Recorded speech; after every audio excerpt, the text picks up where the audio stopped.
Commence primary ignition.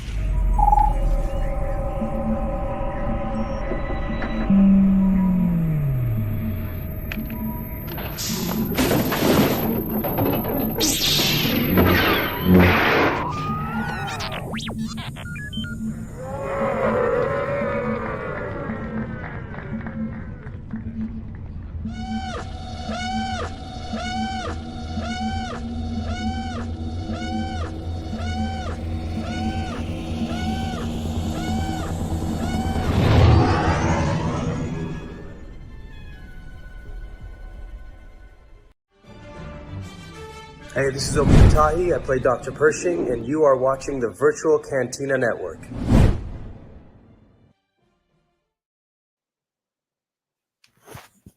Who's ready to cry? Hello, there we are. I know that intro. Another sad former Imperial. That was well done there, Mark. That was well done. That was Star Wars. quite apropos. Here we go. Emotional damage. Again. I mean, it's a month. I love you guys, but you're killing me. Seriously, this is Real. been brutal. I'm not ready. Oh. So how is everybody? It's nice to have Mark back on a watch along. Invading ladies' night. Yes, you're always please. welcome. It is, ladies. Yeah. Come on. And it is finale night. It's. Yes. I mean, this is it. This is the final episode. Season finale, series finale. This is it. It's the last gasp. Yeah. It's crazy. Sherry, how are you feeling? Are you feeling all the emotions? Yes. I mean, I watched it again today, and there was parts of it where I got goosebumps. Oh. It was just that much. I mean, I like seeing where some people ended up. Some not so sure about, but that's the way it goes.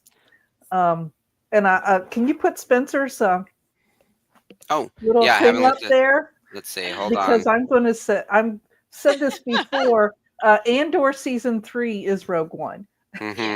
Which, from my understanding, Byron. is next Thursday on the watch along. We're going to be doing Rogue One, and then the following week we're going to be doing A New Hope. So it actually syncs up like almost perfectly. That Rogue One is being watched essentially in the original New Hope slot, and then we'll do New Hope after that in that last week of May.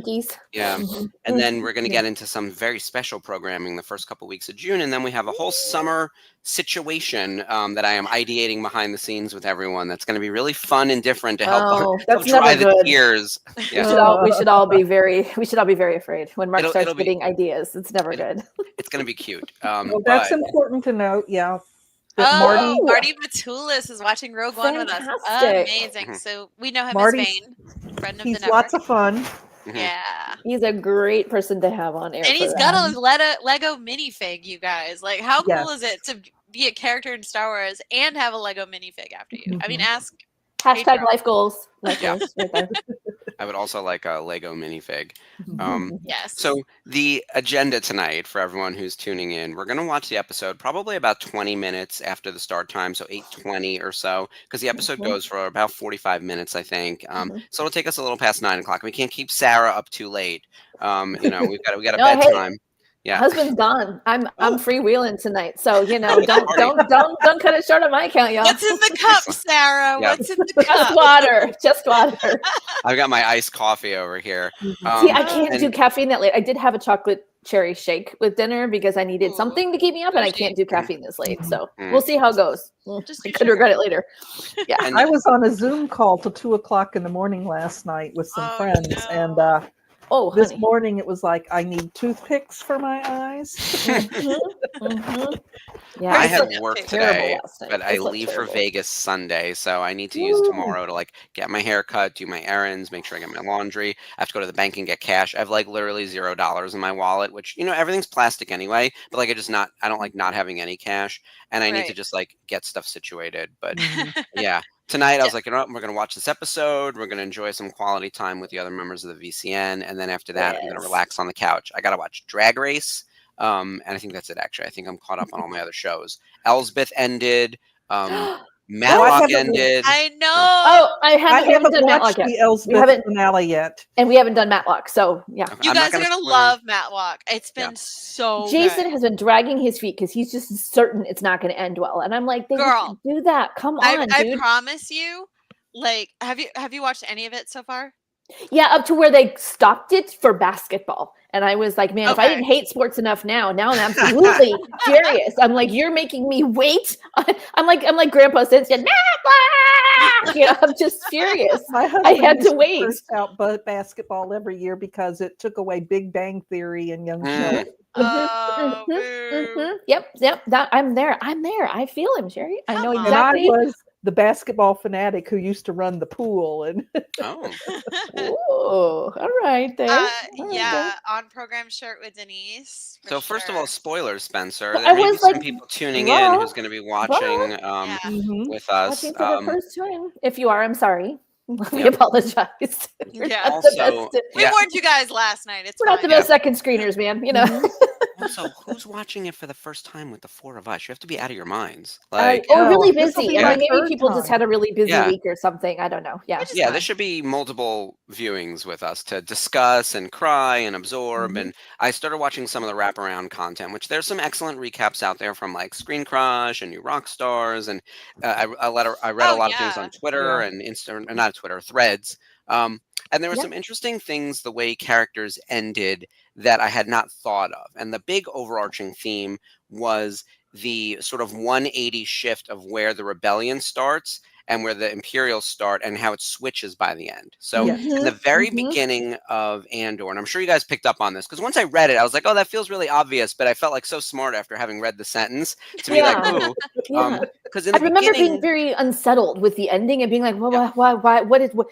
Like what's happening here? And then when I finally started putting together, I was like, this is brilliant. Because I knew something happened, but I didn't quite know what. So now this is why this kind of thing is so fun, because we get to talk about it. And analyze it, right? Like it's not just like a summary, like reduction. It's like, okay, the start of Andor, the rebellion, this is 5 years prior, right? We've gone through 5 years over 2 seasons.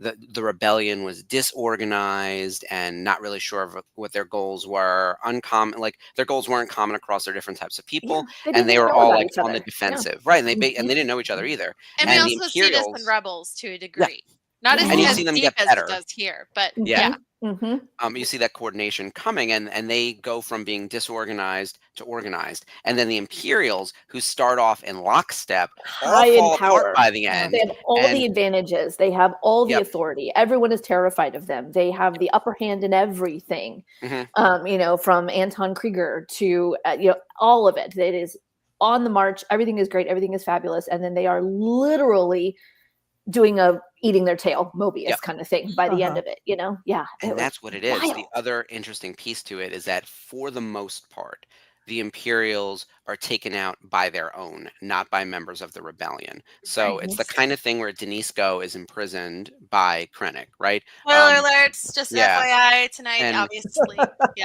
And Katagas is going to be thrown into that same jail, right, and shoots himself in the head. Krennic is killed by the Death Star in Rogue One, right? Like, it's the kind of thing where, like... Killed by Cassian, pew pew. Well, I mean, he's on... Tarkin was offed by the Death Star. The Death Star killed Tarkin, but it was, Krennic's cold, body was cold by the time Scarif went up, That's true.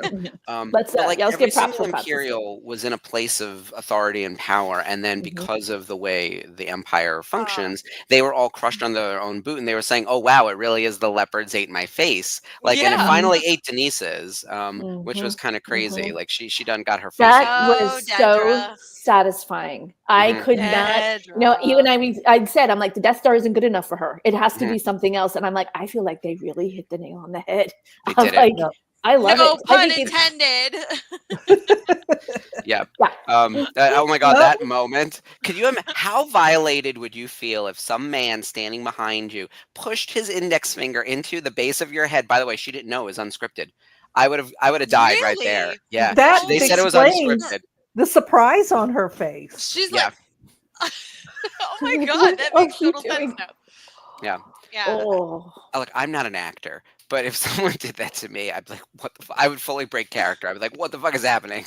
I've had that happen to me in real life. Like, no joke. I've had that happen to me in real life. It is painful. Like, this is the soft spot on the top of your head. Yeah. And it's fucked up. It felt like he was drilling. Yeah. Like, it was wild. And I'm like, bro. I will like, say, not feeling Jeff is right on. Thank you, Jeff. Krennic was really scary. And I enjoy what happens to him in Rogue One even more now because this did recontextualize Rogue One. Tony Gilroy said it would. Totally. Okay, I feel like we did this at the start, but we didn't really follow through pretty well of like who actually lived and who died and who was going to make it. Because I know I said I wanted Vel to live, and she did. So I was happy about that. And I wanted Bix to live. And not only did she live, but like, oh man, there's another twist to that. And then Mon Mothma, which I got half right last week. You did. Yep. Half right. Everyone, what you said, Sherry. I had read a theory that Bix has Cassian's baby, and then it turns out to be Poe. Forget the Poe part. That's completely that was debunked because in the book, in the comics, and everything. I know. Yeah. It'd be so cool. No, see, I disagree. See, Tony was actually quoted as saying, "Bix did not have a child. We did not write her story that way so that you could have it be Poe Dameron and another connection and another whatever out there." He's like, the galaxy is too big for that. Yes. He's like, we wrote this because in the end, we wanted her to have her own agency and her own story and to show everyone that even however dark and terrible Andor and Rogue One and the fates of all these characters are, that all of us who made this, we really do believe in hope. We really do. Yes. And that was the point. That was the having. Point. Yeah, he said that the end, he wanted to show that there was a sense of hope at the end. Yep. Yeah. And that I was like, okay, that is like a million times better than any weird connective fan tissue thing going on. Yeah, I'll take that all day long.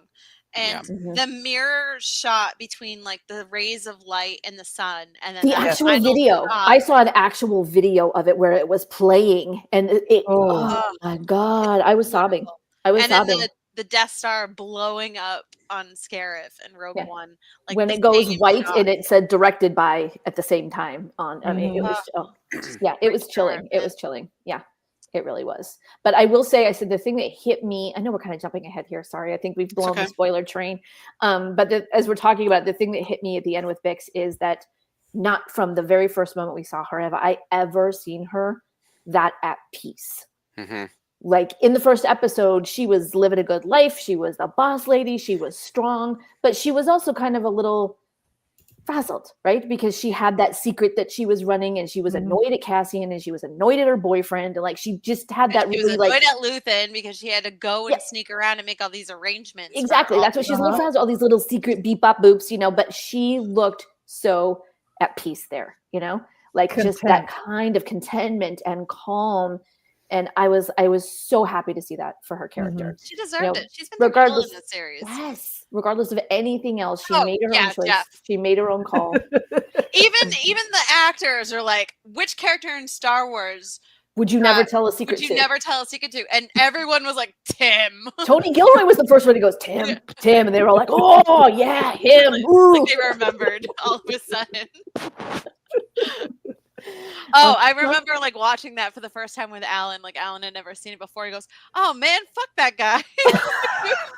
I was like, "That's the best reaction. That's everything you need to know about Tim." That's fantastic. I love it. Oh, but I have to tell you, it's just seeing how far all of these characters have come. Everyone that we love so much, everyone that we love to hate so much, like all these actors. And I have to say, we learned today that Elizabeth Dulau, who plays our girl Clea the Slayer, this was her first acting role, first full-time real position in acting, her first full-time. And I was straight out of school. It's great. I need her in everything. Yes. Well, those are one of those things that I think is that I believe that Tony Gilroy and his thing came back around and did.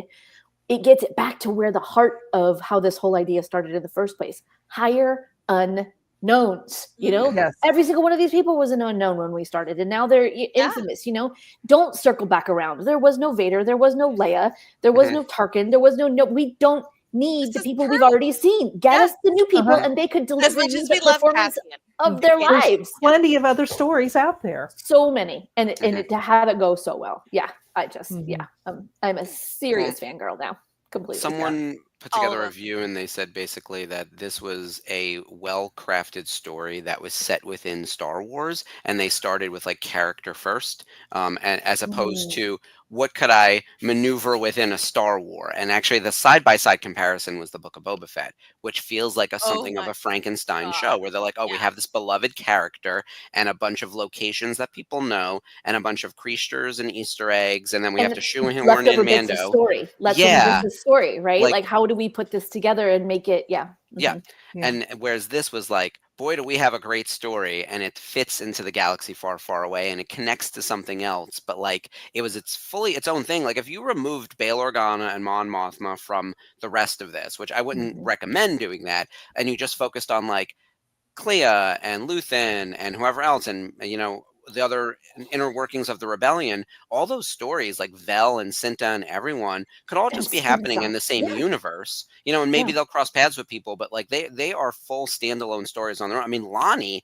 in and of itself, I would watch a whole thing about him. He is like one of the many, many MVPs of this show, The stress his character must have been under. And it broke my heart. Like I know it had to be done, but it broke my heart to go back to him and see the Tuca cat go up to. Oh, that was a heartrending scene. It was incredibly well done, and this is what happens when you watch these kind of shows with someone who loves spy films.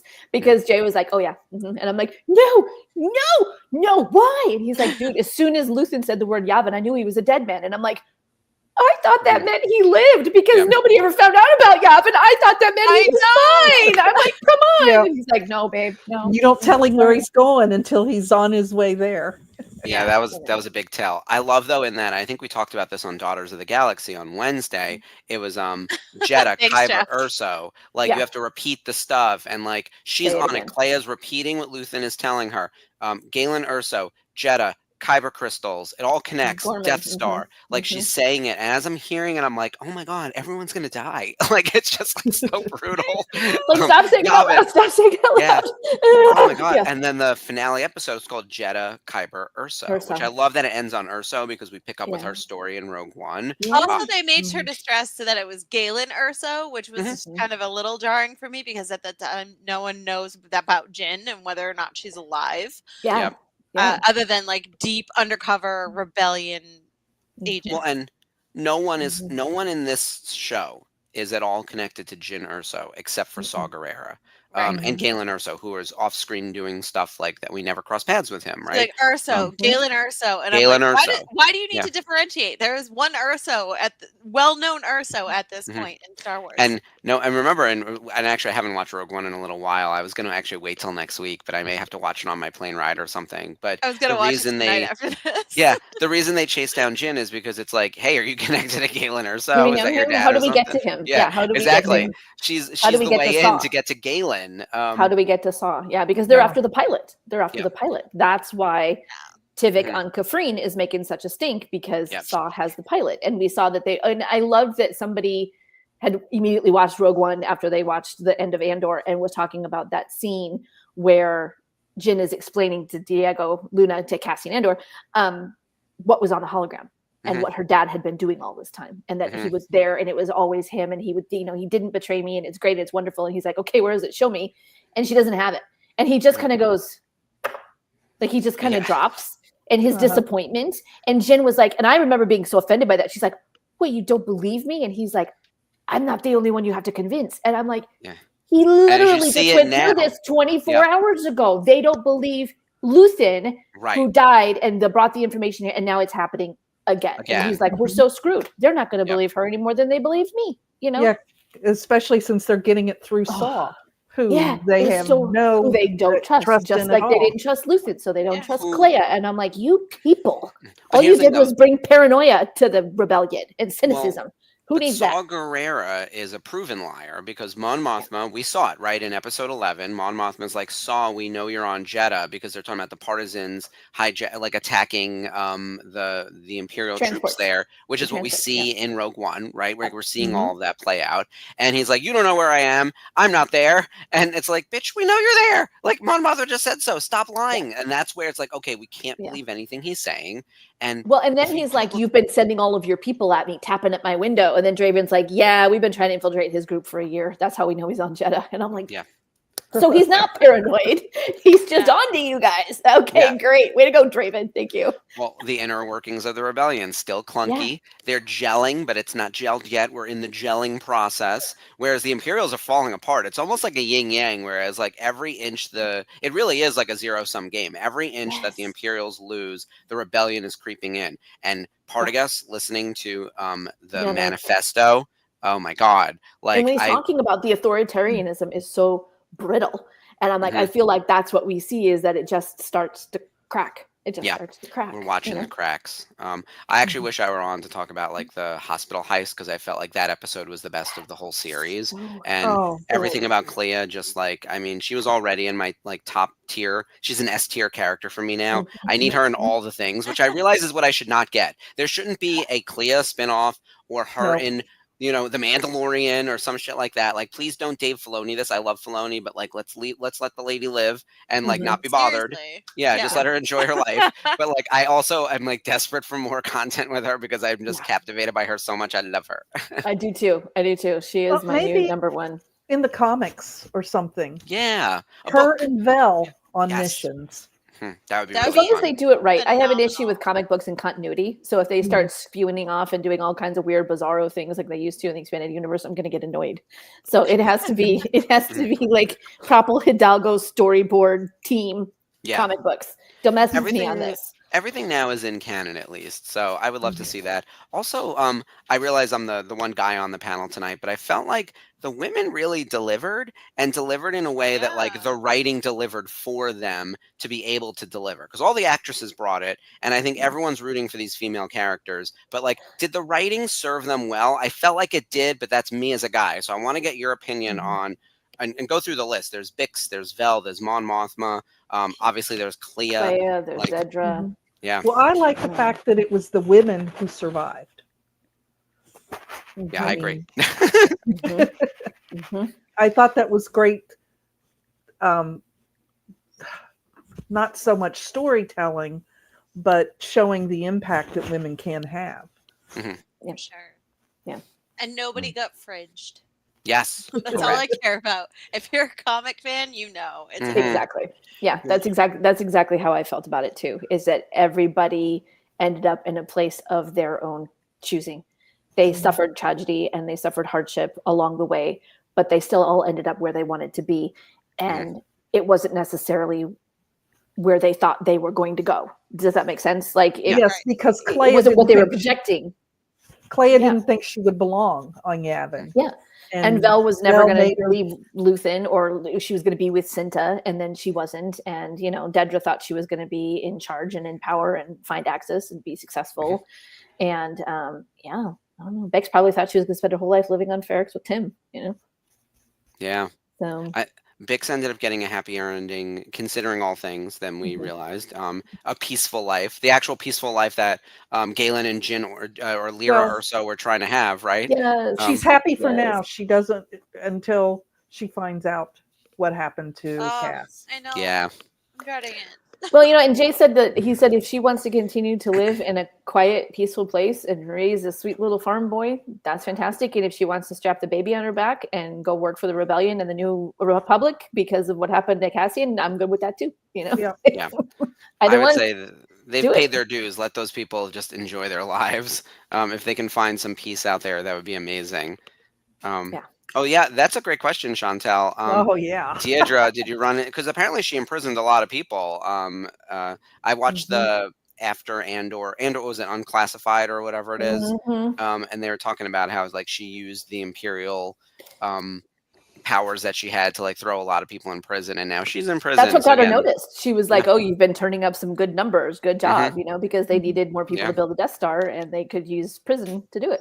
I hope she's building Death Star 2. It's so much better than her being on Death Star 1. I got to be honest. Like, I really wanted her on the Death Star, and I wanted to see it one last time, other than like that little shot of Krennic at the end. But like, what a better fitting, like, man. Because it's so defeating too. What if it was a cell block on the Death Star? Oh, that could be interesting. It definitely gave like Narkina 5 vibes, though, because the lights went down and there was the red on the floor right by the electrified floor, and it was the same layout and the same uniform. Yeah, it may not have been the exact same facility, but it was definitely a similar style. It was just a fleeting thought. Yeah. The floor was definitely lava. Meanwhile, I'm looking at the time. We've got in 2 minutes. Is Kino Loy still around? So Jeff, I think he drowned, sadly enough. But here's the thing: I think that the thought of this is that no one individual person is the thing. The Empire is the Emperor and everything under him, right? The rebellion is every single person contributing to a thing that's larger than himself. So Kino Loy did what he could to free other prisoners and help Cassian and Melshi and everyone else get to safety. And he did the thing that Luthen talks about, where you burn your life to see a sunrise, to build a sunrise you'll never see. Sarah lost power, but she'll be right back. So Sarah's in the middle of a weather situation, and Sherry is also on a tornado alert. So it is, Sarah looks like she's still part of the crew, though. So what we're going to do while we're waiting for Sarah to come back is we're going to get our Disney Plus machines up and running. That way we can start watching the episode, because it is 49 minutes minus the credits.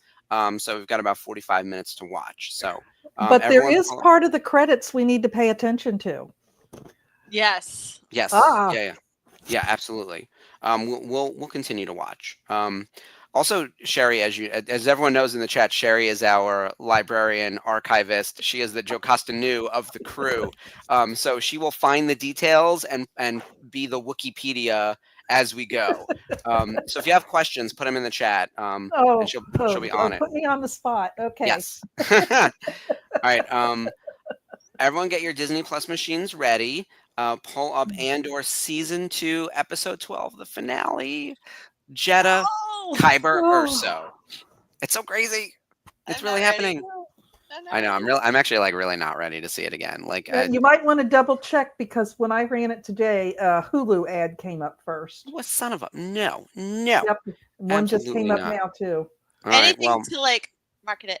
I don't have access to StreamYard, Jeff, so I can't connect VClock to it. So no worries. I will, if anyone needs, I can just tell people what the time. There's a Hulu ad. All right, everyone, click your episode. We'll all watch the Hulu ads.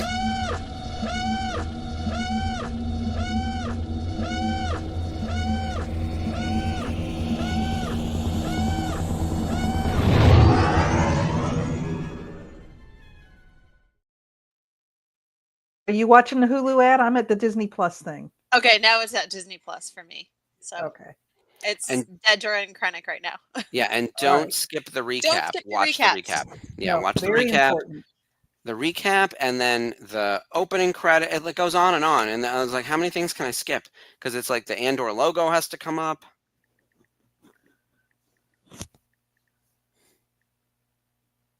Yeah, in the recap, it's always curious as to like what they're going to include and what they're not. And so seeing the little Force healer lady made me think like, oh, we'll see her again one more time. And we did. I love Bail Organa and Mon Mothma saying farewell to each other. Meanwhile, they see each other weekly, it seems. They have weekly staff meetings around that little circular table out in Yavin. Considering the number of people coming and going, it's amazing that they are able to keep the secret for that long. Yeah, especially him coming and going, where you'd think that somebody would be following him, or they'd have a trace on him. Especially because don't you think after he passed the microphone to Mon Mothma, if she becomes the most wanted person in the galaxy, like public enemy number 1, he's the one who handed her the microphone. He only has so much deniability where he could be like, I didn't know what she was going to say, and they'd have to interrogate him for quite a while. And I feel like digging into him, you'd very easily, very quickly find a lot of things don't add up. 129, Chantel.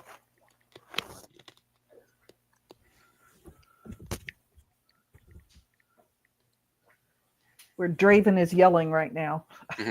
We're still in the recap, by the way. So do not worry, you're not missing anything. By the way, I loved everything in the apartment, and I know we're going to finish that in this episode, because the episode 11 ended with all of those officers in gear walking toward the apartment, and that's where we're going to open.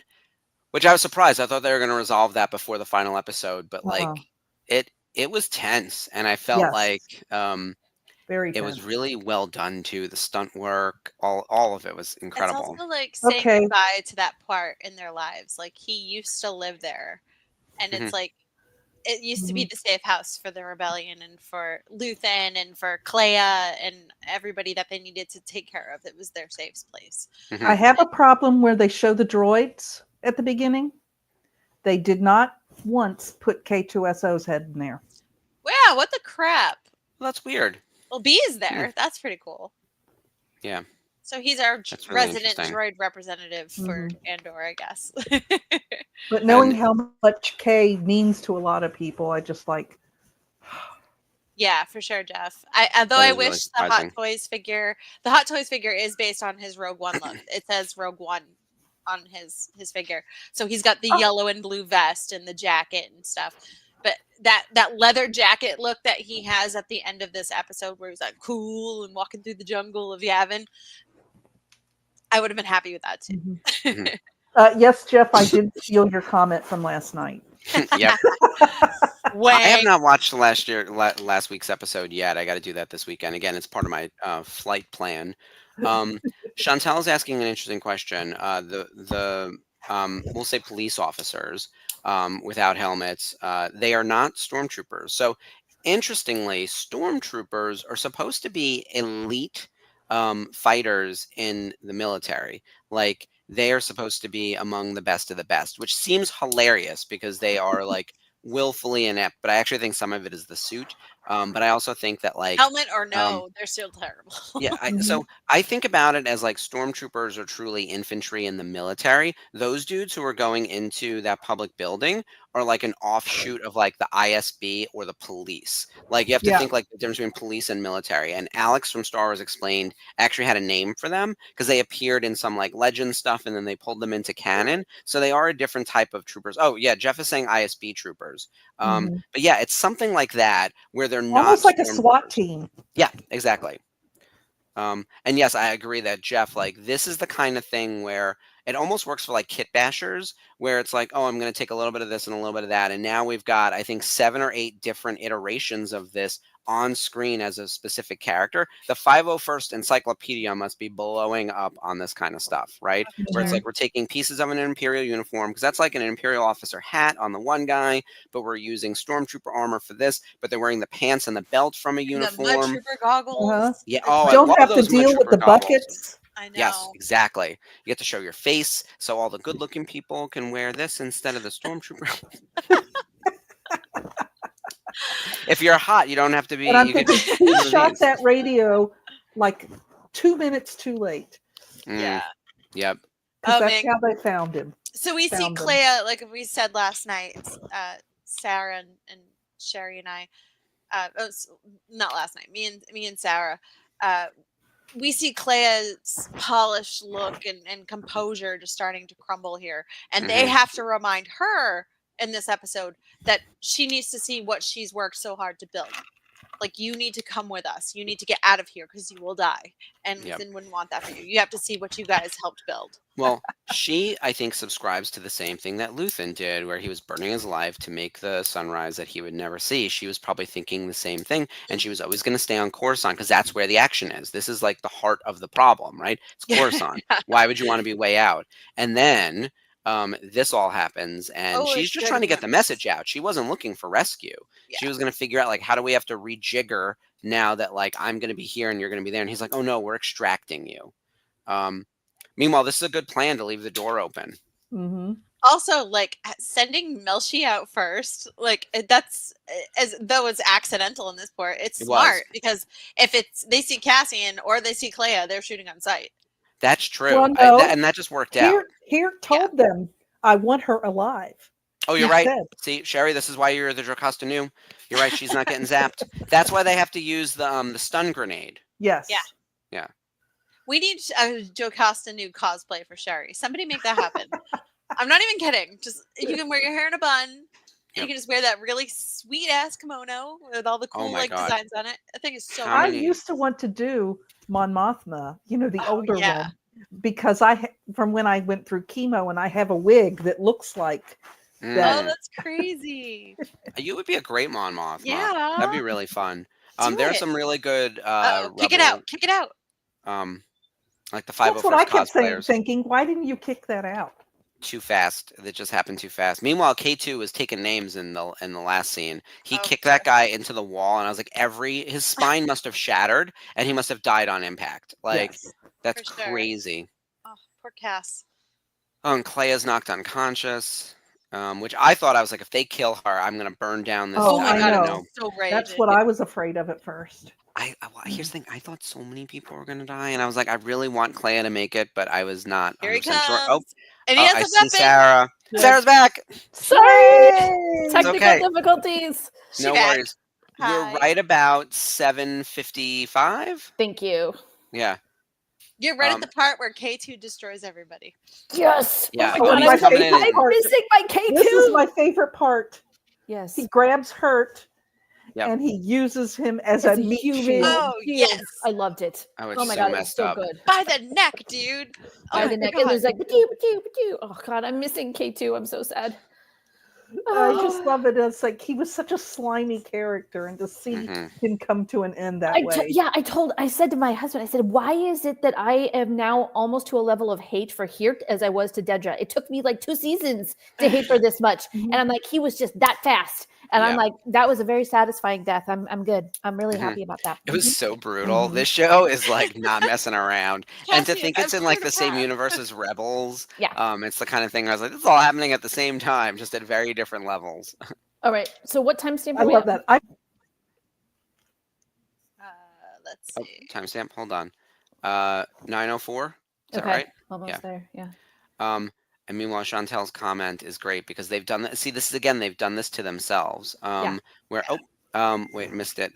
They can't. This was Jeff's comment. They can't send backup since everyone is trying to get Clea. So because this it was part of Gatz's idea. Yes, it was so good. It was so good. He makes this lie, and then the lie bites him in the ass. Literally. I love this jacket right here. This purple jacket that he has on. That it coat. Is so cool.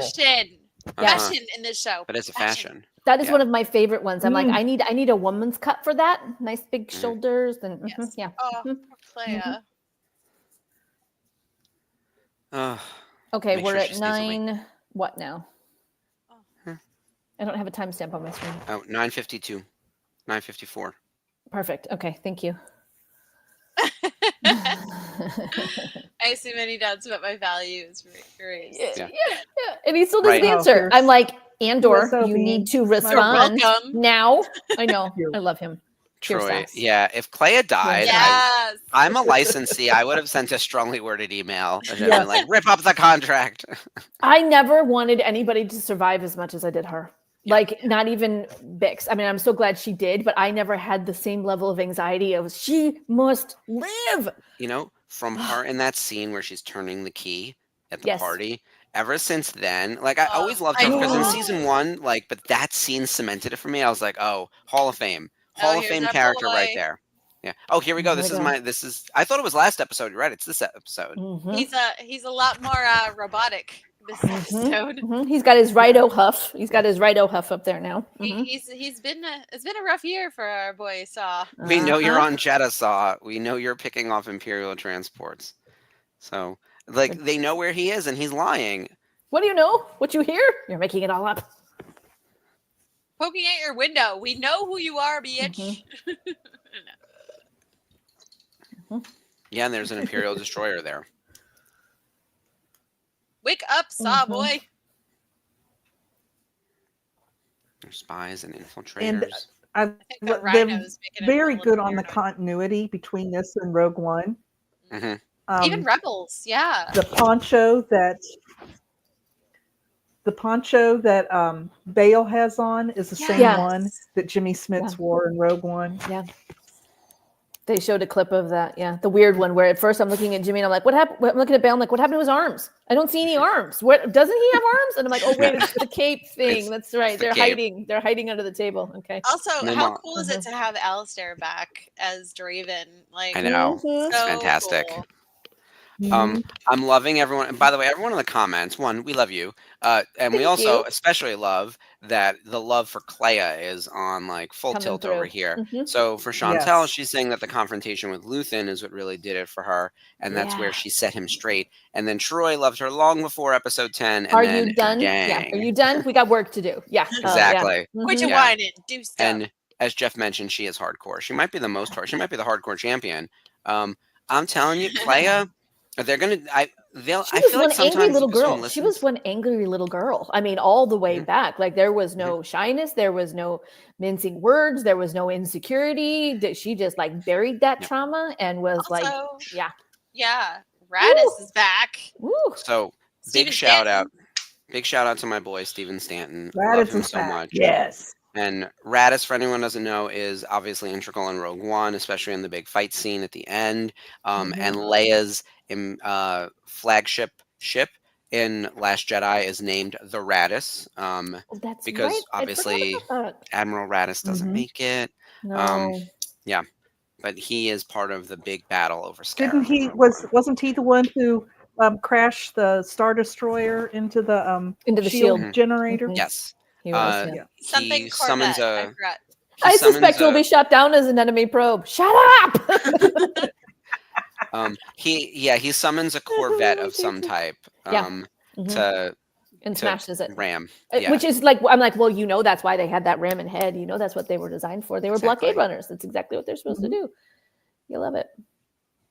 Okay, so this is how big of a nerd my husband is. We have a constant battle on whether or not we should use subtitles, right? Brilliant Corvette. I prefer them. The kids are neutral. Tend toward he hates them. He hates them. The only time he has ever asked me, he weeps. The only time he's ever asked me to turn the subtitles is so he could hear the airplane chatter right there between the ships. He was like, "Okay, I'm sorry. Can you back it up and turn on subtitles?" I'm like, "You are such a nerd. My God, you want to hear about orbital You're here watching planes. Star Wars and you're calling him a nerd." Thank you. I love this. All right, so we have multiple Corvettes. Jeff saying it's Corellian. It is Hammerhead. Thank you, Troy, and thank you, Chantel. Hammerhead Corvette. We have some good people. Sherry, that should have been yours. I'm not good with the ship. Not good with the ship. Calm down. I love this. I know. I can tell. Is there anybody else in there? Hello. Him waving out the window at the X-wing pilot. I nearly fell off the couch. Look at Draven's face. He's so pissed. Oh, he's so mad. And Jason's like, "This is what it feels like to be a group commander. You got to keep all these little snap-nosed pilots in line, and they just make you want to like bang your head against the wall." Oh yeah, I watched Top Gun as an adult, and I was like, "Oh, Tom Cruise should be shot in the head." He's a dick. Yeah, he's not a nice and by Tom Cruise, person. I mean Maverick. Yeah. I never liked him. Iceman was always my favorite. Always, even when I was in middle school. Yep. Yeah, I'm Team Iceman. Oh, I love Goose. Oh, Sherry, I love that. Oh. All right, guys, listen up. He's got some business to tell you. I do enjoy this like circular table. It is Pamlo. It's Pamlo. Okay. So all right. It's so I wasn't. Sharon Brewster. I forget her other part of her last name. Yes, and she's in Dune also. Yes. We had her sign autographs for us at Top, so you can find her trading cards out on eBay if you're looking. I loved her in Dune. Yeah. So oh yeah. I mean, this was such a really amazing. cameo kind of thing. In Rogue One, and I just thought it was funny because I did not like either of them in Rogue One, and I'm like, nope, still don't like them. They just weren't having an off day. That's just it's the day before. Okay. Well, we were talking about this on Wednesday night. Who's Clea? Oh my God, what I know a meme. it's like Raditz is completely out of it. Yeah. Man, I love that. Clea and Luthen would have been fully separated from the rest of the rebellion, right? And this is where I had it right here. She's like, "And where is she? Would you like to see what kind of head wound she has? I can show you where she's at." Ooh, lady. Yeah. I know. I would have had no patience for any of this shit. No patience. There's no way. It just, I mean, this is the tragedy of the spy master, right? Like when you commit yourself to that kind of a lifestyle and that kind of a mission with not only the ruthlessness and the suffering, no one believes you because of all of the things you had to do to make this happen. Also, I love how concerned that Mon is, and everyone else is just like, "Really? What? Yeah. Like, shut up and listen." Mon's the connection between the Gorman disruption, the Kyber Galen Urso. There it is. Gorman, Kyber, Urso, energy program. Everything that Luthen told Clea.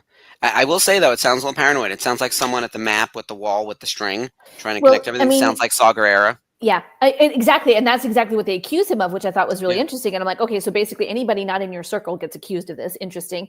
And Jason was so disappointed in Bale here. He was like, my guy, what are you doing, man? Like, come on. And I said, but he has a point. I mean, Andor said to the Gormans, this is the ISB we're talking about. This misinformation is what they do. And it's entirely possible that they were just fishing for Lucid. I mean, what he says is 1000% correct. It's brutal to hear it because we all know the truth of the situation.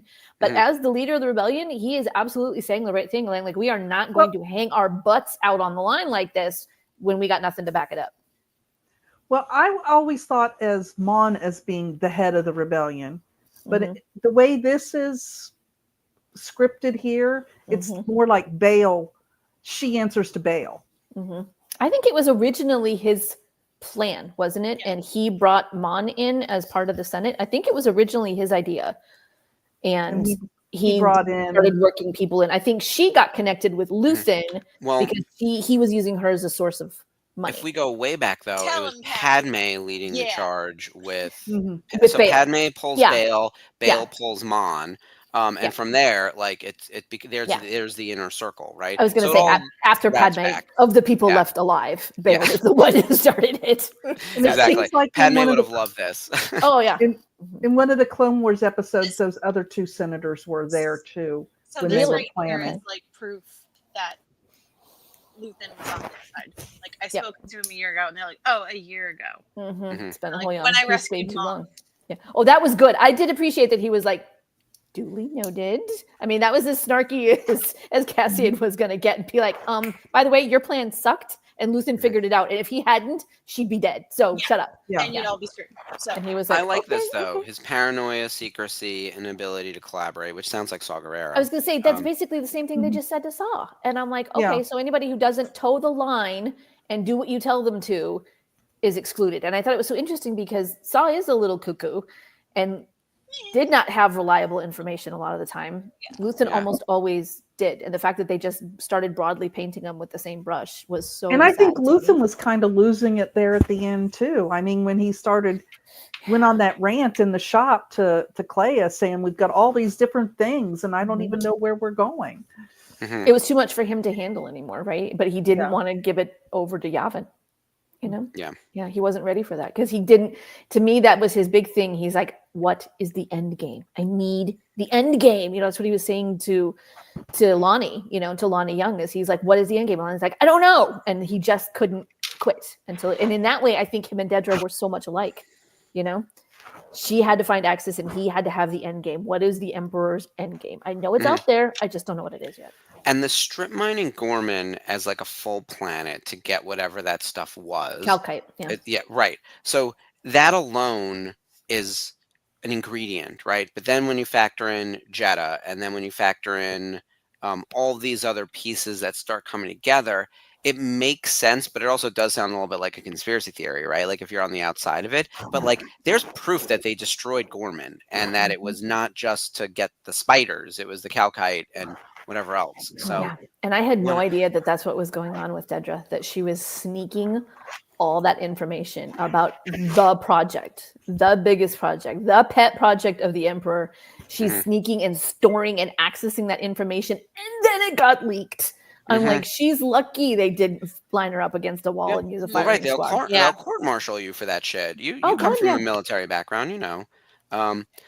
Troy, I did see it. Like Mon was listening to everyone else because she knows that like it's still a democracy here and you have to get voted. But where she's able to jump in, she trusts Cassian and she probably hopes that he's wrong, but suspects, knowing that Emperor Palpatine is legit evil, that this could be the case, right? Whatever the weapon is, we don't know Planet Killer, we don't know Death Star, we don't know Scope and Scale, but we know a weapon. Like the Emperor, this is not something that the Emperor wouldn't do. We already know that he's willing to do genocide for whatever. Yeah. And I think then to me, that's where both her and Bale very much redeemed themselves. She and Draven went to Bale and was like, you need to listen. And then he went out and he was like, all right, fine. I'll send you. I'll give you the chance. Yeah. Be quick And look, about it. at the same time that all this is happening, Bail Organa is working It's closely Belle. with Ahsoka Tano Mhm, to do There she is. rebel cell building, right? Like she's the fulcrum and they're working on connecting everyone. He's Exactly. probably also getting bombarded with like bad intel from across all those cells and all sorts of other stupid little uprisings, everything I related mean, him to at the data pad, you know, Lothal. like we all know Yeah. that you've got 2,000 emails in your inbox, you know? Yeah. Okay, Yeah. I do want to say the blonde was a fake dye job, and I think the red is her normal hair color. That's what I'm saying. I'm going on record. We've seen it for like three years now. I think this is her normal hair color. I All think those she's Mothma girls They've have got the red very- hair genetics of the fine. She is Irish. I think both upper of them are echelon. Irish. Yeah, so Yeah. that would Is track. Vel too? Although Genevieve is blonde. Faye is. Genevieve Yeah. is very Okay. blonde. Yeah. Genevieve is very blonde, yes. And Faye is Irish too. So Because she does the best, like, proper guttural Cockney English accent in her Doctor Who episode. I honestly thought that was her real voice. Because she, like, pulls it in. Like, I quote her sometimes. Like, when we all go, Ross, we do it in her voice from the Doctor Who episode, and everybody knows exactly what I'm saying, what I'm referencing when I say it. Her voice is just so distinctive. Oh, this This was was hard. so sad. Look at Will's face. He's like, "Oh, you couldn't find him? No, oh, buddy." I really think that Will had started to look at Luthen as a father figure. there's only room for one, and that's Clea. Yeah. I mean, he got radicalized by But I mean, Saw, he right? was And the so one he who- was, yeah. He was the one that was maintaining that radio that was like the Yes, The- I loved the that. I loved that. emergency Yeah, I keep it charged. It's always there. bell Yeah. for from Luthen's gallery. Yeah, I love Another that message so from much. Kafrene, which we know is where we're headed. I They know. reference it at the When they start of said the that season, name, too. I felt like somebody punched me in the gut because I could Yeah. picture it, and I knew his name was Litvik, but I could not. Tivik. Or Tivik. Tivik. Yeah. Tivik. We had him sign autographs too. I forget his name. Here's the problem. I did this so long. It's now coming up on 10 years ago. And I well, would have been all of soliciting these autographs. calls is what- Alistair Petrie. No, the guy who plays Tivik. Oh, Yeah, I gotta look that up. I'll just look it up. Stephen. Oh, here we go. The drinking stage. Oh, I saw something about him the other. Mhm. Yes, we can. Yes, we can. We can absolutely toast to all of them. Nemec. Yeah. Daniel Mays. Okay, Please, there we Tivik. go. And yes, General Draven is played by Alistair Petrie. Mhm. We had a bunch of people from Rogue One sign, including a But lot you of notice background they people. don't toast. They don't toast the guy that's on the bear. I can't think of his name. Ebon. They did. They did. The Gorn. new thing. No, that's not Gorn. That's Oh, that was the No, lieutenant. That was no. the lieutenant. That's right. Yeah. Yeah. Oh, because he betrayed them. yes. That's right. Yes. And we don't toast to traitors. Nope. I love this. I've heard people claim they were there when it happened. And when she said that, I'd kill anybody I heard dead. And he goes, I think you would do that. That's believe my you would. girl. That's Yeah. my girl. That's The right. two of them are now part of this thing that's like a little legend that no They one really are. knows about except for them because everyone else is dead. Everyone else like, is dead. That's crazy. I love this just sitting down and talking shit. Mon wants to know if it's for real. I ain't playing yet. I love this scene between them so much. I've seen this happen between my husband and people he's worked with so many times. It's just that And she's also war doing it weary. the exact opposite way of how Mon told her to do it. Yep. Because she would never bullshit Cassian that way. And if she tried, he'd smell it in a New York minute and They- would shut her down. Like, be like, They what- have a connection because of that mission on Eldani That no one else does. was. Yeah. They're connected in a way that like forever, right? Yeah. Um, And that's where the And pistol comes in. That's why when she Yeah. picked it up, she was like, there's literally only one other person in the universe that this could have come from. Who the fuck got this gun? And I didn't Because I might realize- have to kill you. I might have to kill It you. I'm like, if you- originated yeah. with Cyril. is that one Yeah. of Cyril's pistols? Yeah. Yes, Cyril. Cassian got it from Cyril on Ferrix. He took Oh. it No, off. no, of that him. was the gun that she gave him when he showed up in Aldani. Vel gave him a pistol when he showed up No, in no, Aldani. no, He no, didn't no. have a weapon. No, he had he showed up with that weapon. There's the whole thing. It's when he confronted Cyril, but he didn't know who Cyril was, and took the gun away from him on Ferrix. Then he had the gun when he went to Nemo's and hid it in the box in the hotel. And then when he recovered it, when he came back after him and Melshi. I thought that was the weapon that she gave him on Aldani. That when he showed up, he didn't have a weapon and she gave him that one. I thought Vel armed him on Aldani, and that's how she recognized it. Now we got to dig it up. But yeah, I mean, it was in Yamos, and that was how Melchi got it. But I thought it was because Vel gave it to him, that he was not armed when he showed up, and that she provided him a weapon, and that he took it with him when he left, and that's how she recognized it, is because it was the one she gave him.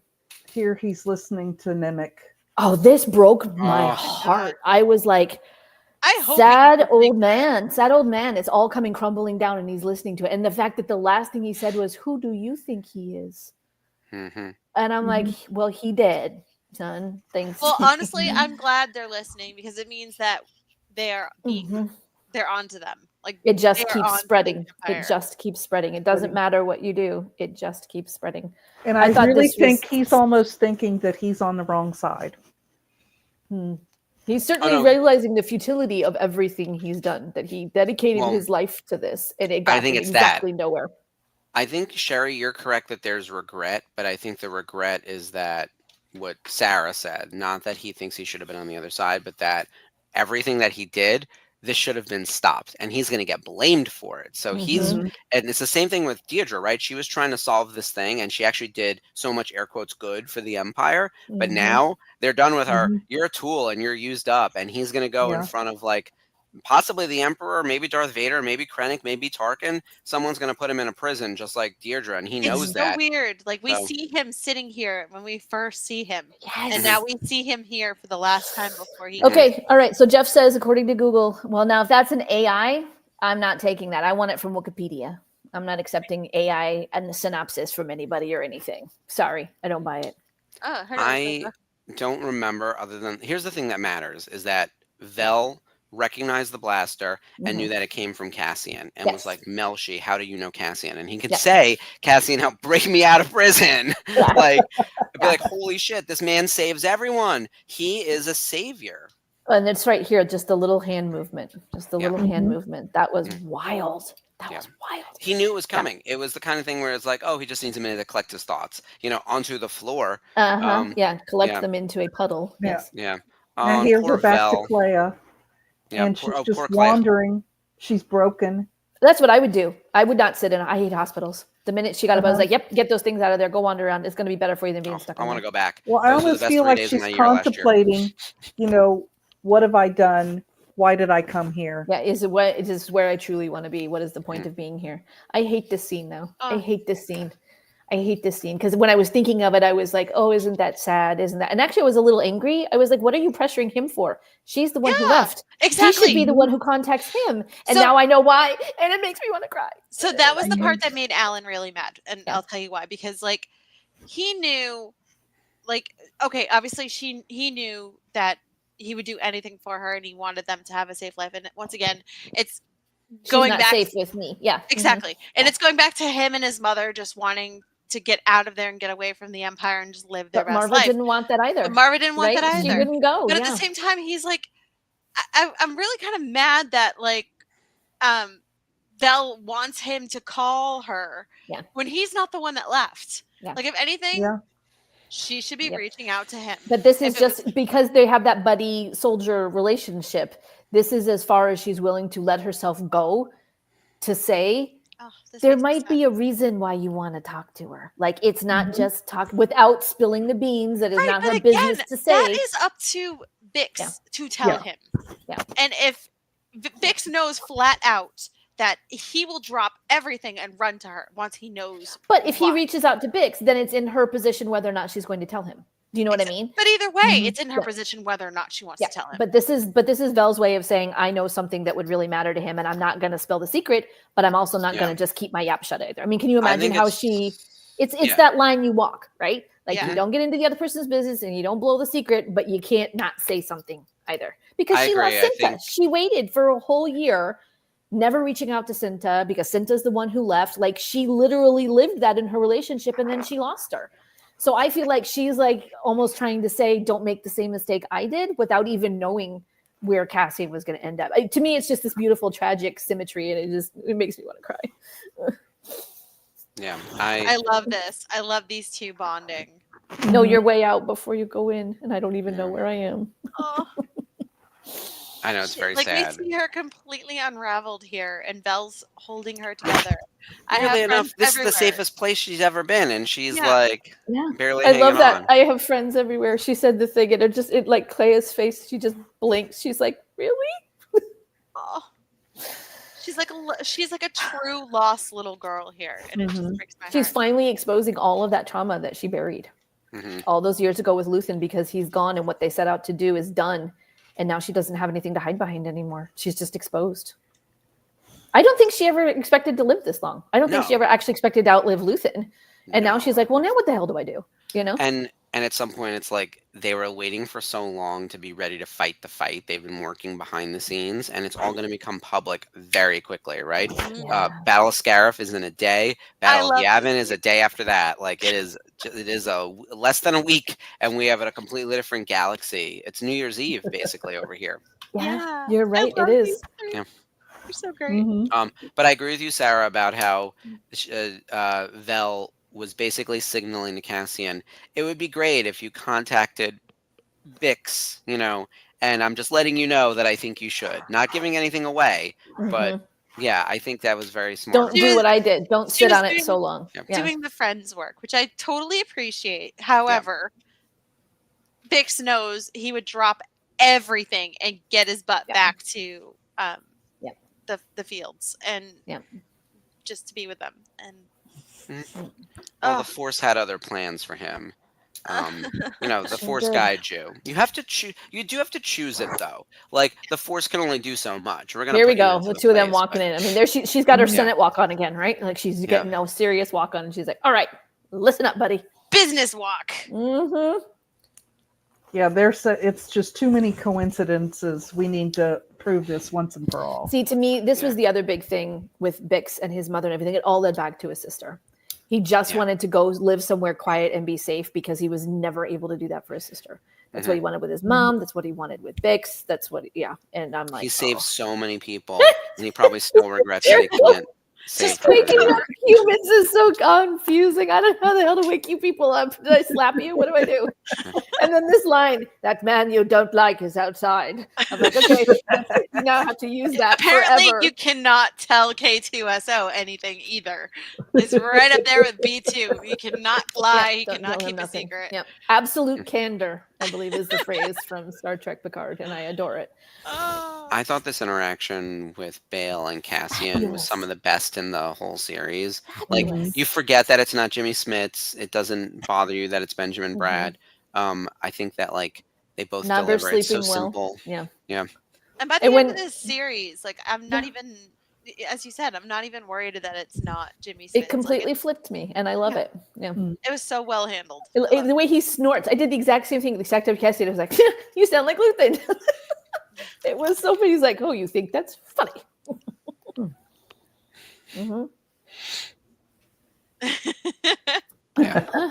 Exactly. So they never met. That's what's so interesting. All right. Luthen and Bale. There he says it. That's kind of like really the first mention, except for the Force healer, which they never really called her that. Yeah.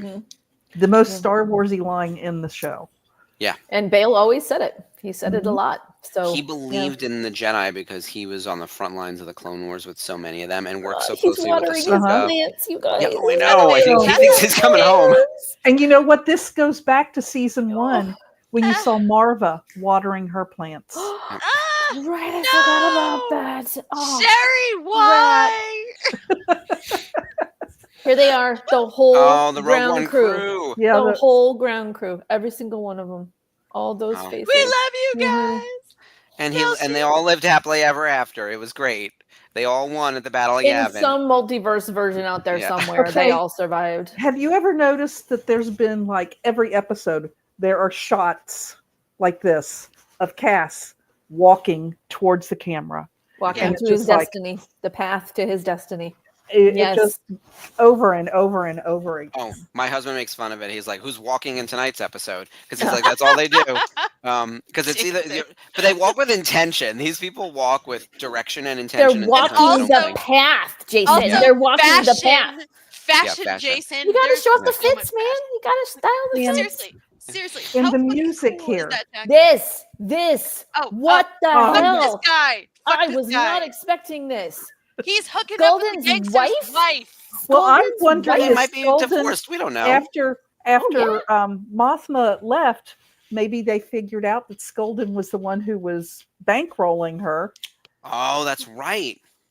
He's probably So dead. look at his earring. His earring just spells midlife. I thought it was crisis. satisfying that his wife just ditched him because I she wanted would to go have a too. good time with Perrin. I thought that was great. But yeah, him getting Yeah. pegged for bankrolling Mon Mothma, that's even better. Oh, Oh, it's There my it is. girl. orange. Oh, There it is. I Did saw the you orange and notice- I thought, oh gosh, is he in prison somewhere? And then the next far shot, I was like, yes, oh my god. I love this shot of Clea. She's looking. Clea She's just like, there's seeing- people here. I'm not alone. There's no gadgets. There's no machines. There's no. and that guy mask. sort of like nodded at her, He does, yes. being like, "Hey." He gives her the look. Yeah, okay. I love it. That is Oh, and Narcina there's This is the vibes. Denise. part where I And was when getting she's the goosebumps crying. Yeah, she because actually. of all yeah. the way the music was just rousing and rousing and rousing. Oh god. And It's there, the Andor here he's thing. walking again. And he sees her, and she just looks. She just looks. And She also can feel looks it. like Mon Mothma from the Return of the Jedi, doesn't Yeah. she? She's Yeah. got Yeah. that same sort of face, just gray hair instead of red. Mm-hmm. Oh, she she looks senses amazing. it. She Yeah. she wants to say something, but she doesn't say it. He's going to his like you have a touch of destiny, right? Isn't that what they Uh-huh. say in the pirate? Like she can just Mhm. see it. Yeah. Yeah. And Here there we're he getting is. The last views. Oh, Troy is saying that he's going to be going to a con with Elizabeth and Denise. Yes. And then, of course, Yes. Clea. Troy. Give oh, them man. all of our love, You can man. watch Yes, it. Those please. ladies slayed it. Here, the music is still going and going, and oh, It starts feeling like Star Warsy music as opposed to Andor Oh. music. more Yeah. Yeah. Men Krennic. Bendel. Ah, look at that Death Star. Looking so good. I wonder if they took stuff from Rogue One and sort of dropped it in. It feels like Yeah. that shot for He Saw looked was really from Rogue One. Yeah. like he looked really youngified there, and I was like, "Is that a shot from Rogue One?" Like he looks Like an much extra younger. deleted scene Yeah. that they just They just Yeah. took a couple Music. things shot. okay. Here the music stops, and we got K2SO to kind of break the tension. I love her. Love him so Mhm. much. I'll take the quick way. So much easier when I know what we're doing. Yeah, Yeah, same, when they got Kay. the flight Same. plan. Okay, does anybody know? Is there a Lego version of Cassian's Ewing out there somewhere? Not yet. Damn it! I need to get that for my husband. It Oh, needs There to is a happen. Ewing. There is a There's a Ewing Ewing, because Like the big build-it-yourself Lego version of it. Yeah, hold on. Let me Like look the it Razor up. Crest. Because I 'Cause need a Lonnie built Cassian it. and I need our friend K2. Lonnie, Oh, because it comes with Cass, it comes with Oh, Deidre, wait a minute. Hold on. it comes with K2SO, Yes. and then I I oh, will I was so know. happy I will Me drop when it I in saw the this. chat.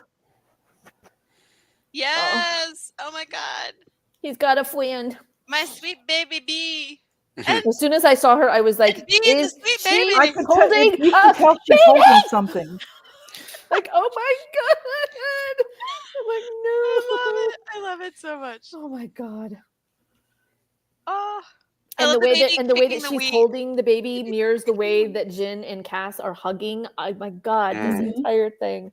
Look at the baby kicking the May wheat. Dave They gotta have Filoni a never little- find that child. Never, No. never. Never. He will That be baby That's the didn't- last we hear from him. He had Nope. the most peaceful, quiet, boring life in those wheat This Exactly. baby fields. needs to stay on Yeah. Mina Rao. Mina Rao Yep. and grow up a happy life. I put the Mhm. Lego in the chat so you can see it. And it Thank does you. exist. I appreciate that. And it is for sale now on lego.com. Good, because I just found my husband's birthday present. Mhm. Jeff says that Because I baby was- ain't gluten-free. No, he doesn't need it. That baby grew up So, eating wheat. He is At good. the end of Revenge of the Sith, we have the Larses holding baby Luke and baby Leia. So it's the same idea. No, like- just Luke. Is The it just Luke? Alderaanians have Oh, you're Leia. right. Of course, it's baby Luke. Yeah. And technically it Yeah. is Luke and Leia. It's the same baby, but Yeah, exactly. That's why my brain went to. Okay. Okay, So let me say we're going through the credits okay. and the somber music is playing. Yes. Now, And when you it have to gets- keep watching Yeah, because you have to, because it gets to where, at least on my screen, when the last of the when it shrank and tells you to go to Rogue One, yeah, if you still listen to what's going on, go back to the credits because go back to the credits because eventually the music changes. And I think the first part it goes into music from Rogue One. I'm not sure at the beginning, but then all of a sudden the end it's titles. the ending titles from Star Wars. Oh. Yeah, so the it's actual like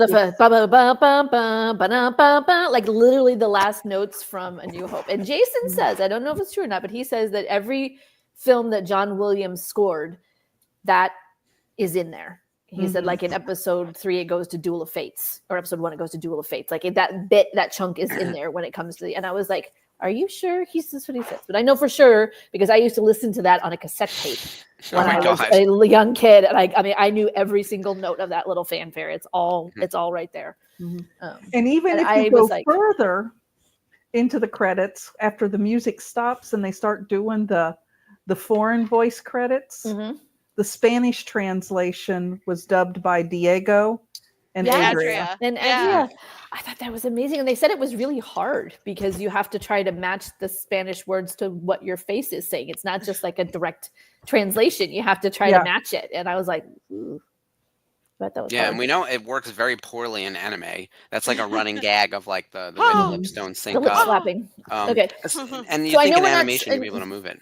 Yeah, I know we're not supposed to huck the track, but I was listening to a podcast with Will Wheaton, and he said that because they were talking about voice dubbing and whether you use subtitles when you're watching, foreign films or whatever, or anime or anything like that. And he said that he got a lot of hate, when he was playing, Wesley Crusher. But the worst was always when he met German fans. And like it was like they hated that character, and he was like, my God, what, And he said then one time he was visiting Germany, he was at a convention, and he saw clips from the first early seasons of TNG, and the voice actor they got to play Wesley Crusher was horrific. Like his voice was like and was like super whiny and whingy, and like he said, it sounded like he was in kindergarten, not like in high school. And that's the way he was all the time. It did not matter what the scene was. It didn't matter what the writing was. That was the way that this actor was. And he was like, my God, no wonder they hated that character. And he's like, so I never listen to the dubs. He said, I always listen to the original performance and read the subtitles because I know personally what it feels like to be a victim of poor directing choices. He's like, I will never do that to another person. So I appreciate everybody who makes all that hard effort, of dubbing and stuff. But I was like, okay, right there. That's a really good reason to watch the original performance at least once so you know how it's supposed to be, not just some other person's inaccurate interpretation of it. Really, someone who started watching a little bit of anime in the 90s when I feel like it was really starting to invade America, and I mean that in a good way. Starting that to Sailor come Moon through. thing was bad. Yeah, Sailor Moon was really poorly translated, and that's probably a lot of people's gateway to anime is like Dragon Ball, Sailor Moon, a bunch of that kind of stuff. I remember then tuning into like the original versions, and like usually they wouldn't be uncut. They would be uncut also, right? Like you'd be missing footage in the American version and poorly translated and whatever else. Especially in movies, they would like cut out whole segments. TV shows were actually like way worse. Sailor Moon's a perfect example of like watering down and changing the demographic target, right? And like removing whole chunks of story. I would recommend like do the original version if you can, especially on anime. That was very cool with the credits and everything. My jaw dropped. Like I was just trying to like find Kleenex and like take notes and stuff, and then the music started, and I went, oh my God. A lot of people don't watch the credits, but I'm kind of one of those ones where I'm looking for names of people I recognize. Yeah, same. That's my whole life, Sherry. I was like, who's in this? Can we get them to sign autographs? I just like the music. And then like I like to talk about it. I was like, oh, can you believe that one scene? And that's actually how we stumbled across the end credit scene at the end of season 1. Yeah, Diego Luna, Adriana. We were just talking. And then we were like, what the heck is this? Like we had no idea. We had no clue. Yeah. Oh, well, all right. Closing thoughts on Andor. We could really jump into hyperbole and talk about how it is the highest rated on IMDb show of Star Wars. Like the last 5 episodes, I think all have over a 9.5 rating. which is amazing. I will say that I loved it thoroughly, and I'm so sad that it's over. And I wish we had a little bit more breathing room for each of the different 3-part arcs for each of the season. I thought some of them would have benefited from a little bit more. But I thought the show really went out with a bang and stuck the landing. And those last few episodes, especially around Clea, just huge. And Mon Mothma's speech, as I've been screaming about, trying to be able to see it in live action, and her escape from the Senate, loved everything about that. I'm just so pleased with everything about this show. Oh my gosh. It's been such a ride these last 2-3 years, actually technically 5 years since they announced it. And I wish I could say like, oh, like we didn't expect Star Wars to be this good, but if it's the predecessor to Rogue One, which was phenomenal, it kind of gave us a little bit of hope, like, okay, let's see where it goes. And honestly, they did so much right by so many characters on this show. Even good or bad, everybody got exactly, like, everything that happened to them wasn't out of the norm for the character. Like, oh, well, they should have gotten this. Didn't feel that way about anybody. So. I was completely delighted by how surprised I was continually by every episode that continued to come out. Even when I thought I knew what I wanted, I was still pleasantly delighted by the unexpected twists and turns that were coming around. I think that especially that's one of the reasons I started avoiding spoilers, because it became so difficult for it not to be predictable for me in lots of shows and movies, not just in particular Star Wars. And generally if I was surprised by something, it was because I didn't like it and it was horrible. I hated it. So to be just perpetually delighted and entranced and absorbed by what I watched, like a lot of it was really horrible stuff, so I can't say it was fun, but I would find myself thinking about it. I'd find myself having dreams about it and waking up and having to talk about it some more. And I think that is such a hallmark of really good writing. And I was also watching wraparound content and an interview with Tony Gilroy where he said, it's a mistake to underestimate the levels and height and breadth and depth of Star Wars fandoms. They're all different kinds and very dedicated subcults and they don't all get along. And he said, I know there's some people who really like what we're doing. There's some people who are really bothered by it, that it's not for children and they miss the fun and the whimsicalness of the original format. And he's like, and I think that's all valid. He's like, all those feelings are real. And he said, but one of the reasons we're pushing the press so hard this time around is, he said, I actually want it to reach people who don't watch Star Wars, who have no interest in Star Wars. Yeah. And he's like, I want them to say that you don't want to watch that because it is Star Wars. He's like, those are the people I want to bring in and I want to have them watch it and see what they think. Yeah, I love that. And I think that is just mind blowing that we are finally, after all these years, getting to that point. I love it. Yeah, it was, this proved that you can have a Star Wars story that's not Star Wars. You don't need the space lasers, the force, wizards, the wizards and all that. You can still tell a good story in that universe, and it can be awesome. And it was also brought up by Tony that Kathy is responsible for this being greenlit. So you can't cherry pick what you love and what you hate. It was her idea. It was her idea. It was her idea to say, we can't do it as a movie, but let's make a TV show out of it. Right. So, boom, 100% all the way. And it's probably been the most cinematic piece of television that I have ever seen. Stunning. I can't wait for the deep dives and the behind the scenes, especially for that Gorman arc. I'm like, where were you? Yeah. I know that wasn't a volume. I'm like, where were you? What was this? Vienna. Really? They were actually there? Oh, no, sorry. Valencia, Spain. They were in Spain. Oh. That is a real place in Valencia, Spain. It is beautiful. Oh, boy. Okay. It is a museum. Oh. Wow. Yeah. Like, I want to, and there needs to be, so. Remember when they did the documentary with Mandalorian season 1 and they had 7 or 8 episodes. We need several episodes of that for this too. More behind the scenes. I agree. Absolutely. Especially because, like Jeff said, the first season was 3 years ago and it got delayed by COVID. And they were showing all of the actors their photographs of them on the first day that they ever had anything to do with Andor or Rogue One. They showed Diego Luna his first day of shooting for Rogue One. And Denise and it would have been over 10 years ago. Denise and Kyle were like, "Oh my God, we were babies." They started with the filming of Ferrix, and Kyle's like, "Do you remember when we were like, oh my God, there's stormtroopers? Oh my God, there's stormtroopers! We're in the Star War! Oh my God!" Jeff is saying we need new gallery episodes. Yeah, I couldn't remember what they called it. That's what we needed. Can you imagine? They did the what are they doing right now? The declassified, right? That's the I've seen a few short videos on YouTube. That's here not and enough there. for me. I know it's not. I want that Episode by 7-8 episode. episodes. Yeah. I need an official wraparound. Yeah.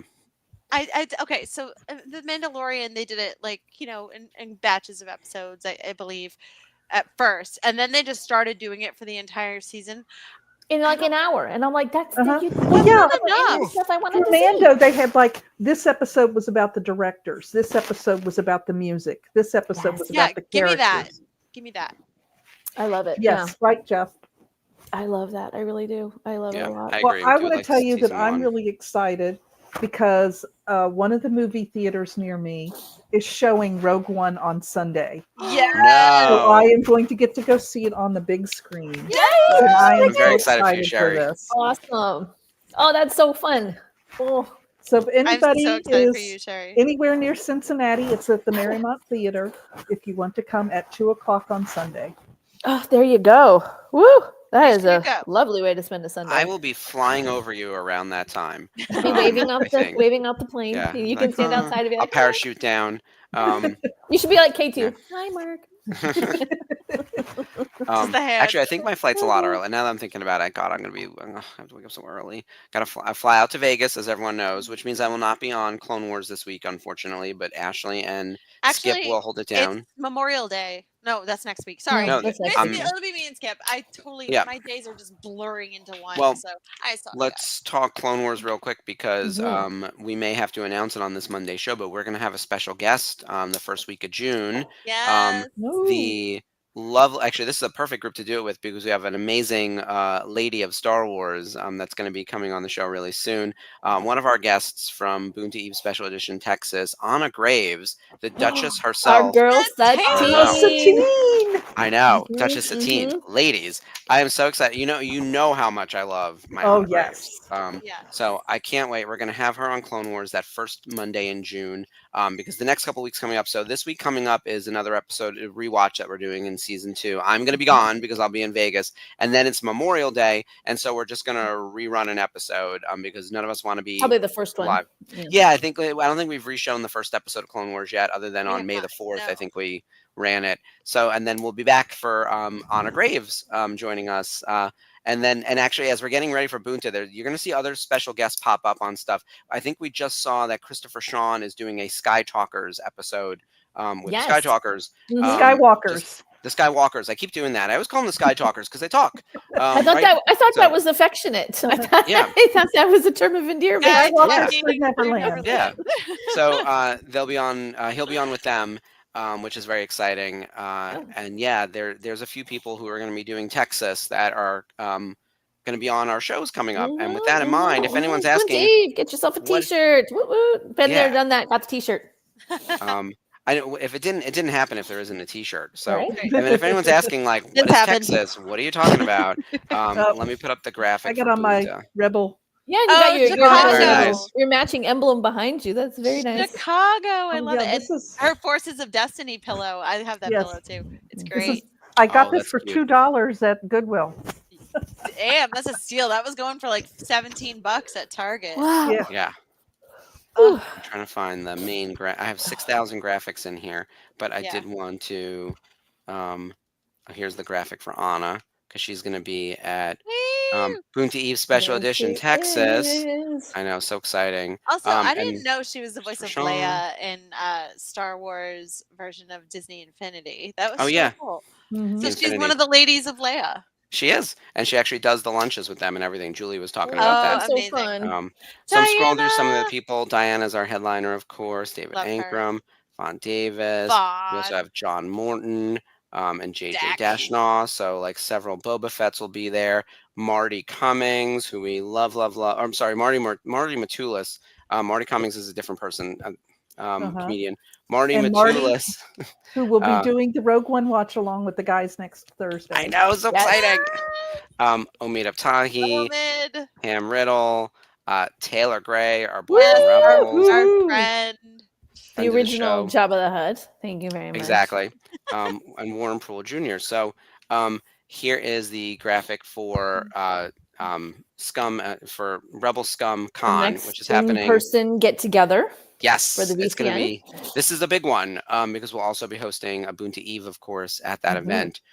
So Boonta Eve is going to be that Friday night, August 8th, and then the rest of the con is August 8th through the 10th, and it's at the Frisco Convention Center. So yeah, it's very, very exciting. I can't wait. We have a lot to cover, and we want to give a shout out to all of our sponsors. There's several of them, and of course, I don't see that graphic in the. There's 6,000 graphics in here, and I'm like, where's the list of all of our sponsors? It's probably here we go. I found them. Yeah. And our VIPs are actually already sold out for the Boonta Eve event, but you can get regular tickets. So here's our little graphic for sold out. But thank you again to all of our sponsors.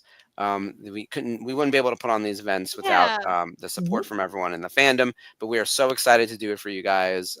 Get your tickets at rebelscumconventions.com, and you can also buy tickets for Boonta Eve there. And coming up on the network, what's happening this week? Is it Jedi Archives or is it Unifying Force? It's Jedi Archives. Jedi Archives this week. Yeah. Yep. I'm glad someone remembers because I don't. And then next week, we haven't really looked at yet, but the Nerf Herders are on Wednesday since we just did Daughters. So if anyone missed it, we had a new episode of Daughters on Wednesday, and Sarah and Ashlee talked a lot about I was afraid Andor. you were going to talk too much about on Wednesday that we wouldn't have anything to talk about tonight. Oh, never. Yeah.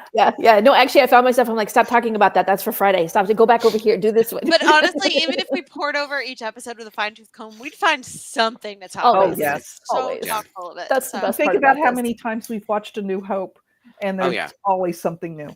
Or Rebels. Rebels. It again or Rebels. Or weeks. listen to podcasts or anything. Yep, exactly. It's crazy. Yep. So all that's coming up. It's going to be a really exciting May. We have a couple weeks left. Rogue One next week on the watch along, followed by A New Hope, followed by some special guests popping in for the first couple weeks of June, and then some really fun summer programming that I'm working on, and everyone should be very concerned. So it's going to be it'll be a good time. Children. Also, like I have to say, Rhode Island Comic Con just dropped their Star Wars week. And so if you're joining us this fall in November for Rhode Island Comic Con, you have so many Star Wars characters coming. Amon Esfandi, Jabba the Hutt himself, Ezra Bridger, Diana Lee Inosanto, she'll be there as well. Katie Sackhoff will be there. And I'm saying it because he's promised. It's Freddie Prinze Jr. He's going to be there. He's going to sign my memorial. He's going to sign my mural slate. He's going to be the first one. I need my Brack CD signed. I'm telling you, putting it out there in the universe. Yep. Just Brendan Wayne. Mando Gunslinger. Yep. Dennis Lawson. I have got the original Wedge. Yeah. Yes. Love him. Jonas Sootamo. Love him. Chewie. Chewbacca. And Kelnaka.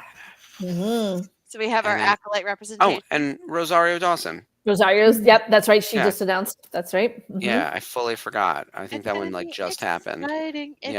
So that's a great lineup. We have a lot of opportunities to see each other as a group, to meet some great celebrities. Definitely check out the Rebel Scum Con and the Boonta Eve, and then of course, we'll be announcing more information soon about Rhode Island Comic Con. But we've already aligned as to when we're going to be doing our meetup and all of that. So keep an eye on our events page at virtualcantinanetwork.com. That's finally really all got one central hub location. Thank you very much. Yes, Jedi Kielbasa, Jeff. And Jeff, I plan on, after watching Rogue One on Sunday, I have the despecialized version of New Hope, and that's what I plan on watching. Nice. No, I'm gonna go out on a limb. I'm gonna say it. I like the special edition. I appreciate the updates and the improves. I'm a weird Gen Xer. I don't know. I like the new stuff. I prefer the despecialized, but for Empire, I prefer the special edition because they really make Cloud City feel more expansive. So I think that helps tremendously. Yeah, there's some things I like and some things I don't. Yeah. See, and I don't like the one part about Empire I don't like is when R2-D2 gets spit back out. They cut Luke saying, "You're lucky you don't taste very good." That was one of the favorite original cheesy funny lines, and I'm like, why would you cut that? How did that enhance things? Line. I don't understand. That was so always the best line. You're lucky you don't taste very good, and they cut it, and I'm like, what for? Did that offend somebody? Like what? I don't know. At some point, the tinkering needs to stop. You know. Yeah. Agreed. Agreed. They're airing Skeleton Crew on Disney Channel on Sunday nights. Really? Yeah, that's pretty cool. But I have to give a shout out to our girl, Ryan K. They're joining the new Buffy show. She's on Slayer. I cried. Buffy. I cried when I watched that video. That was so sweet. I was so excited. Sarah Michelle Gellar got to call and tell her in person, and then was like, "Is your dad there? We got to tell your dad too." And even her dad was getting choked up. It was great. Yes. I'm so excited. Shout out to our girlfriend. Who knows how many years it's going to be before it actually launches? But I'm on board and I'm excited. Oh, I know. I love Buffy. One of my all-time favorite shows. So I'm so excited about that reboot. I was gonna say, how do you feel about the reboot? Because normally I hate them. I despise them. I universally dislike them. It'll be for a good reason. Yeah. As soon as I saw that video, I was like, and I'm in. Just like that. I'm in. Yeah, I'm good. I've known a little bit behind the scenes for a while now, through open ears. But yeah, I'm excited that Sarah is going to be so heavily involved and will be in it. So. That's the only way it's going to be any good, you know. Exactly. And I'm glad that Whedon has no involvement. As I say, you know how some people are like, "Oh, I used to be a Catholic. I used to be a Whedonite. I used to be a Same here. I'm a fallen Whedonite. Yeah. That's why I have to be so rightfully careful about people that Whedonite. And I have to be so careful about people that I like now. You know, if I even start to hear the slightest rumorings of people in the industry have, kind of avoid him, I'm like, okay, what? Like, I've been disappointed so many times. If I even start to hear the faintest rumblings, and I'm like, okay, you are more of an insider than I am, so I'm just gonna, no, like, I can't do it. I'm getting too old. I can't survive anymore. You know, I mean, Neil just about killed me. I was like, oh my God, I'm done. I can't. Sure. Now I can't even finish watching Sandman. I'm like, and I don't think I can watch. I'm going to watch it because a lot of work went into it, and Neil was not involved in this season. I never finished season 1, and now I can't watch Good Omens season 3. I'm like, I definitely don't like what happened and what I've been hearing has happened. However, I am a huge fan of season 1 of The Sandman. I thought it was phenomenal. I got halfway through it and I really liked it, but I read the whole article. I read everything, and I'm like, I'm doing this because there's an amazing group of people and great representation in the LGBTQIA plus community. Yes. I'm doing it for them. So he wasn't involved in season 2. No, it's just Alan. Okay. Alan Hellenberg or Alan Heinberg, the showrunner. Okay. It's just him doing it. So. Okay, maybe I can wrap my head around that. Yeah, like I said, I can't take it anymore. I can't take it anymore. I'm definitely not going to be tuning in, sadly. But I think that we all have to make those decisions about. Also, I don't have time for anything. I'm really at that point where I'm like, I haven't even finished Matlock. I can't watch anything else. Finish Matlock first, Sarah. And Elspeth. Also, we did Elspeth that last episode. I didn't like Matlock at the first, and I tuned out. Oh, gotta go back. But while I would be waiting for the watch-alongs on Thursday, I would kind of catch a little bit of it, and I was becoming intrigued. Yeah. And I started following Jason Ritter on Threads, I think. Okay. He's hysterical. His dancing videos are hilarious. He dances to the old Matlock theme, and he does like interpretive dancing. Mark, I thought of you at the season finale of Elspeth. I was rolling laughing. Oh my God. That was so good. I'm like, is Chicago making a comeback? Because that was also in Mid-Century Modern. And that was like my favorite intro in Mid-Century Modern too. And I was like, what is this? Why is this everywhere? And Jason was dying laughing. Did you notice her inmate number? No, what was it? 24602. 2 instead of 24601. 24602. Oh my God. Okay, I'm lost. I don't know. Les Mis, Jean Valjean. Oh no, Jean Valjean. That was his number 24601. 24601. That was the only one that was all he would call him. He wouldn't call him by his name. Yeah. That was his prisoner okay. number. I just Googled 24601. It actually auto completed meaning. So I pulled it up. Les Mis, it's Jean Valjean's prison number, also refers to the supposed date of Victor Hugo's conception, and it's considered a powerful spiritual vibration impacting love, money, symbolism, and relationships. I don't know how you represent symbolism. That feels like a bad AI kind of. That's definitely a bad AI thing. I never read those. I just scroll past them and look for content. Because she had her hair on it. It was like 2460, and then I'm like, oh my god, it's 2. It's 2. That's so they wouldn't get sued. But Yeah. Oh, that makes sense. Cute. He loves musical theater. I love that show. So good. That was so good. Yeah. The Meanwhile, we are. Well. It did. It's like landing just like this. Well. Andor landed on, I think, like a really high note, and I think we can all confidently, we know where it's headed. I think we can all confidently say they did F the Empire. They fought them. They will win. They set up the win for everyone. Where we passed the ball to 11:39. Jeff. Yeah, which is obviously a reference to 11:38 or THX 11:38. That would have been cute. Oh, the Dedra comparison. No, for her being in prison. That's that would have been great. Skeleton Crew. Yep. Yes. Good times. All right. Well, thank you everyone for joining us. This was so much fun. I'm so glad we got everyone together for these short 4 weeks. I'm glad I made it back. The power came back on. Thanks for holding this on, for letting me back in. On. And Sherry didn't get hit by a tornado. Life's good. Like we're in a good place right here. Right now. Oh boy. All in bubbles. Maybe safe. Well, everyone stay safe. Everyone have a great week ahead. We will Enjoy see Vegas. you across the network. Thank you. I'm so excited. It's going to be a really good time at Licensing Expo. Ashlee and Skip will hold down things on Clone Wars. Nerf Herders next week. Rogue One on the watch along. New episode of Unifying Force next Sunday because we've got Jedi Archives this Sunday. So a lot going on. And then, boy, do we have some fun stuff planned for the summer. And interviews. It's going to be a good stuff. Star Wars adjacent summer.